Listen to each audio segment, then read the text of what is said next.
It was a group of us that we all commuted together, and everyone was saying where they were going to go work, for what company, what outfit or whatever. And I was still doing reinforcing rebar. So one guy said he was going to go work for the city. I'm like, oh, okay, I was good.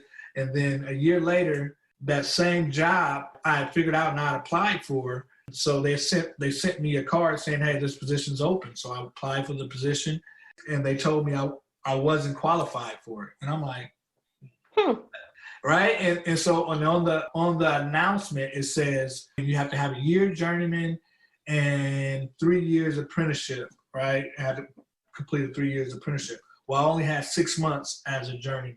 But the problem with that was just a year prior, one of the guys who I was in the apprenticeship with was hired directly out of our apprenticeship.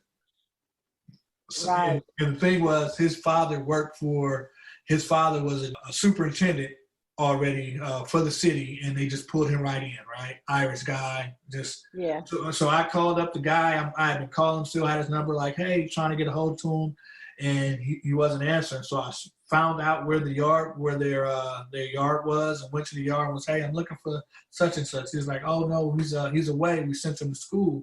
Room full of white guys, and I'm like, hey, well, your name is Baker, such and such. I say, hey, I'm Claudel. I applied for the job, but you guys said I didn't qualify, and you know what I'm saying. But I got this much experience, this much, and he's like, oh, well, you didn't qualify, and I'm like, well, how did I not qualify? But you guys hired this fella right out of the apprenticeship. So the whole room, all white guys, all their whole face just went red, from white to red.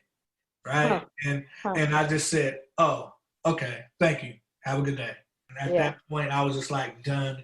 And then the same thing happened with the Golden Gate Bridge.